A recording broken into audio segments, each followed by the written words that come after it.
Muy buenos días Miami, muy buenos días a todo el sur de la Florida. Bienvenidos a En Contacto a través de Canal 22 Mega TV en este viernes de hoy. Este servidor Daniel Torres, como de costumbre, les agradece muy sinceramente por esta sintonía, para algunos muy tempranito, cuando, como es viernes, tenemos un programa corto hasta las 8 en punto en la mañana y con un formato diferente, y nos acompaña el titular de los viernes, que es el escritor y politólogo, también máster en ciencias políticas, mi buen amigo Julio M. Chilling, para quien tengo los muy buenos días. ¿Cómo estás, Julio? De lo más bien, gracias a Dios, y encantado de estar contigo acá. Lo propio, Julio, gracias. Bueno, ha pasado algo esta semana. Te propongo hablar un poquito de Cuba. Hace tiempo Perfecto. Que no abordamos el tema cubano. El tema cubano lo tocamos en Contacto cuando vale la pena tocarlo. O sea, no es realmente una reiteración. Y creo que esta vez vale la pena tocarlo porque ha sucedido algo que quería comentar contigo. Y tú estás al tanto de lo que ha ocurrido. Hay un señor que tiene 74 años, que radica en Canadá, es de origen eslavo, se llama Cito Maquián, que ha estado 20 años trabajando su empresa en Cuba. Él tiene empresas en Canadá, en Bielorrusia y la tuvo en Cuba. 20 años dándole apoyo a la maltrecha economía cubana en un matrimonio con el régimen castrista. Esta es la realidad. Incluso era un gran proveedor para el Ministerio del Azúcar de Cuba cuando los ingenios cubanos funcionaban, porque ya ni el ministerio existe. ¿Tú te imaginas el primer país productor de azúcar? Increíble. Que ni siquiera los ingenios funcionan? Bueno, pero punto y aparte. Mientras funcionaron algunos de estos cachimbos, como lo decían en Cuba, él surtía de piezas. Después fue cambiando su forma de proveer, trabajó para la industria del níquel en Cuba, también colapsada en este momento, y después se convirtió en una especie de proveedor de insumos para la industria automotriz o para las necesidades automotrices de Cuba. Hasta el punto que llegaron a decirle el hombre de la Hyundai. Allá le dicen Hyundai, le dicen a los carros de esta marca surcoreana en Cuba. Aquí son Hyundai. Y bueno, había patrullas del Ministerio del Interior que ya eran de esta marca, camiones de esta marca, en fin, el tipo se había convertido realmente en un asidero para la maltrecha economía cubana y gozaba hasta ese momento de la simpatía del régimen, de los hermanos Castro. Reclutó un montón de gente y realmente trabajó con un equipo grande de cubanos que también formaban parte de esa propia firma. Era una firma importante, facturaba $80 millones al año. Al cabo de los 20 años, Cuba descubre que el hombre había cometido actos de cohecho y de corrupción, lo mete en la cárcel. Al cabo de los 3 años le hace un show, como si fuera un juicio, con todas las garantías, y lo han condenado a 15 largos años de cárcel. O sea que Saturno se devora a sus propios hijos. Es lo primero que hay que pensar. Ahora, lo segundo es la actitud que asumió el gobierno castrista. Le ha pedido a la familia de Tomaquián que si paga $55 millones, lo sacan de la cárcel. Al más autóctono estilo mafioso. Esto lo podía haber hecho el padrino. Así es. Y así actuaron justamente con él. Toda esta larguísima introducción para decirte, ¿cómo es posible que Cuba está diciendo, tenemos las puertas abiertas a la inversión extranjera, queremos capital fresco, queremos que participen en la apertura económica cubana? ¿Qué inversionista viendo este fuego, viendo esta reacción por parte del régimen con una persona a la que consideraban y que estuvo 20 años dentro y la han metido en la cárcel? ¿Qué inversionista puede ir a Cuba ahora a arriesgar su capital y arriesgar su pellejo por otra parte? No. Uno no se deja asombrar la cara dura que tiene la dictadura Castro comunista y ese paralelismo con Don Corleone me parece muy apropiado. Tenemos que entender, yo creo que tú hiciste un punto excelente en señalar eso, que para hacer negocio en Cuba comunista te tienes que convertir en un cortesano del régimen, en otras palabras, un aliado, un amigo, un socio. En países donde existe un sistema de libre mercado, no tienes que convertirte en socio del gobierno. ¿Me explico? Es más, el capitalismo se empieza a pervertir cuando le pone trabas a empresarios por medio de exigir un acomodamiento con el Estado de una u otra forma. Pues en Cuba comunista, todo el que opera una empresa tiene esa obligación. En este caso específico que tú has mencionado, tiene una larga trayectoria de servir los intereses del régimen Castro comunista. Primeramente buscando formas de socavar, de pasar por alto el embargo, buscando forma de conseguirle tecnología a la dictadura, de conseguirle capital, de invertir. Entonces, es realmente, yo te diría, una traición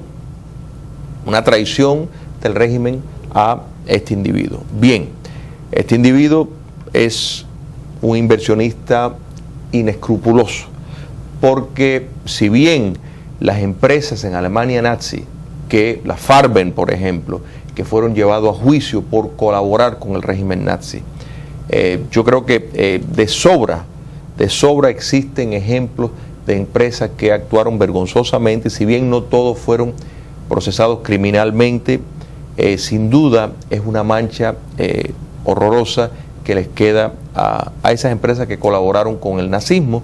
Bueno, las que están colaborando con el castrocomunismo es igual. Entonces, ¿por qué ocurre esto? Muy sencillo, simplemente es que cayó en desgracia. En otras palabras, ya este señor no hay más de pérdida para el régimen en seguir la asociación. No es casualidad que le deben, en otras palabras, la dictadura le debe muchísimo dinero. Ahora le acaban de decomisar, además, como si fuera poco, $100 millones en activos, claro, a este propio sujeto. Claro. Y tienes mucha razón, porque vamos a hablar las cosas en blanco y negro. El individuo tiene mucha culpa de lo que ha ocurrido, porque él estuvo cortejando al régimen cubano y fue cómplice de esa dictadura por 20 largos años. Claro. Estamos hablando de un oportunista, no estamos hablando de una persona transparente, ni de una persona que tenga verdaderos valores. Pero bueno, lo cierto es que se le celebró una parodia de juicio, donde no hubo garantías, donde no hubo un abogado de la defensa. En realidad, lo que se armó allí fue la de San Quintín. Él mismo no sabe ni por qué está en la cárcel en este momento, porque la corrupción en Cuba, Julio M. Chilling, tú sabes, que va desde el dictador de turno, ahora Raúl Castro, hasta el más humilde hombre de a pie. Es que es el modo de operar. Exacto, exacto. En otras palabras, no es la excepción, es la regla. Y lo que le ha pasado a este empresario canadiense, le ha ocurrido a otros empresarios también. Algunos han tenido la suerte de escapar, en otras palabras, de salir. Mira, el caso más connotado, estoy recordando ahora, del chileno Max Marambio, conocido como el Guatón, que fue un hijo adoptado por Fidel Castro. Totalmente. Pertenecía a la guardia de Allende, de Salvador Allende. Personal. Amigo personal. Lo cogió con 17, 18 años y lo formó a su manera y lo hizo un testaferro del régimen. Y cuando el hombre se convirtió en un millonario y tuvo 2 o 3 discrepancias con ciertos puntos de vista dentro de la economía cubana, la suerte fue que alguien le dijo, vete corriendo porque te van a echar 20 años de cárcel. Y efectivamente el hombre se tuvo que ir a Chile y no ha regresado nunca más a Cuba. También se la ganó, porque también este Max Marambio es un gángster en realidad, y un hombre que fue cómplice igualmente de la dictadura, y realmente se ganó lo que ahora es perseguido por el régimen castrista. Pero esa es la forma de actuar de ese régimen. Por eso quiero volver al punto, ¿cómo es posible que tú o yo o algún empresario norteamericano quiere invertir en Cuba con estos antecedentes? Algunos españoles, cuando empezaron estos tipos de negocios, titulaban estas operaciones inversiones guerrilleras. En otras palabras, de entrar y sacar salir. El dinero, exactamente, y salir. Y por eso explica por qué muchos han entrado y salen, para evitar lo que, y de nuevo, no deja de ser realmente una operación, a mi juicio, inmoral. Pero eso no existe en Cuba. En Cuba, para sacarle dinero al gobierno cubano es totalmente complicado. Incluso las grandes compañías que fueron a tratar de encontrar petróleo en Cuba, compañías internacionales, se fueron sin recibir lo que se había acordado. Y Cuba sencillamente le dijo, bueno, tú viniste aquí a riesgo y tú sabías a lo que te arriesgabas para cobrarle a Cuba. No sé qué deuda tiene Cuba todavía con Japón. Sí. Ahora la que tenía con la extinta Unión de Repúblicas Socialistas Soviéticas, Putin se la perdonó. Porque claro, le conviene seguirle chupando leche a la vaca. Y sobre todo la influencia política que quiere tener, pues va a utilizar a Cuba nuevamente como una base porque ha regresado a la Guerra Fría. Pero Cuba no le paga a nadie. A nadie. Al Club de París le debe una fortuna. Por eso es la insistencia en establecer relaciones con los Estados Unidos. Por eso es que eso es la médula de su campaña. Y quiere créditos aquí. Claro. Y hay tontos útiles y hay incautos, sobre todo en la zona de Tampa, que son productores de alimentos, granjeros, que tienen empresas agrícolas, que quieren negociar con Cuba. Lo idóneo sería eso. Es el lugar por prominencia más cercano, más necesitado de todo tipo de productos alimenticios. Pero ¿quién le pone el cascabel a ese gato? Así es. ¿Cómo tú le puedes dar una carta de crédito a un gobierno que no le paga a nadie? Mira, el editor de la revista New Yorker, David Remnick, llamó los regímenes comunistas como el crimen organizado arribado al poder. Y es así. y esa descripción que tú lo has hecho es como ellos miran este tipo de relación. En otras palabras, si en algún momento ellos consideran que ya no les negocio seguir tratando por la razón que sea, pues como ellos toleran y alimentan la corrupción, pues simplemente en ese momento pues ya de sobra tienen, porque el sistema de entrada se basa en la corrupción.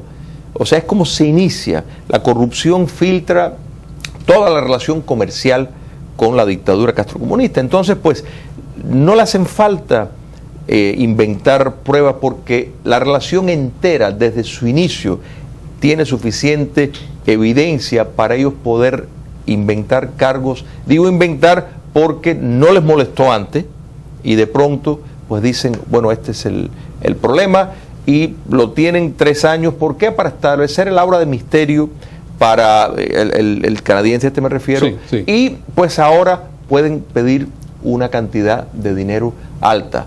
Todo esto tiene su programación, y lo que sí es lamentable es, por ejemplo, que el gobierno canadiense permite, porque Canadá ha sido un cómplice a través de toda su historia, un gobierno amoral, en el sentido de que no ha hecho nada para precisamente casos como este, y de condenar al régimen ha sido una voz muy, muy tímida, sobre todo en algunos gobiernos, para denunciar toda la atrocidad que eso ocurre. El silencio lo convierte en cómplice, sencillamente. Correcto. Para redondear el tema, porque me quedan escasos segundos, como pasa habitualmente los viernes contigo, se nos va el tiempo volando, pero para redondear el tema, hay un cantante radicado, que se había radicado aquí en Miami, que se fue a Cuba ahora y cantó por allá, y hizo declaraciones en Cuba y dijo que había cambios en Cuba porque él podía ya cantar en Cuba.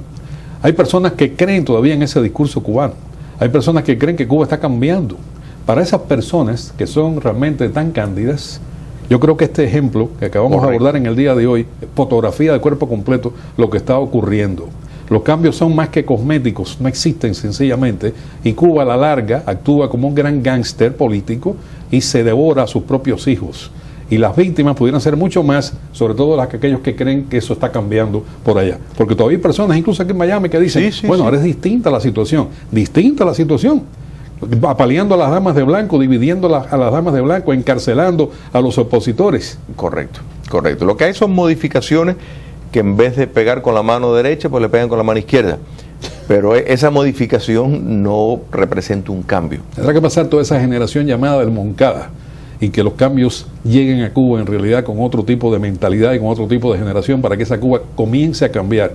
Y desde mi punto de vista, porque me siento muy pesimista, si ese cambio ocurre en esa forma y no hay un cambio brusco por una acción determinada, no quiero utilizar la expresión, pero por una acción mucho más enérgica, será en fading, será lento, un cambio sumamente lento al estilo China o algo así por el estilo. Y el riesgo de que todo ese cambio fuera revertible, o sea, fuera a haber una reversión, si no hay justicia. La justicia es fundamental.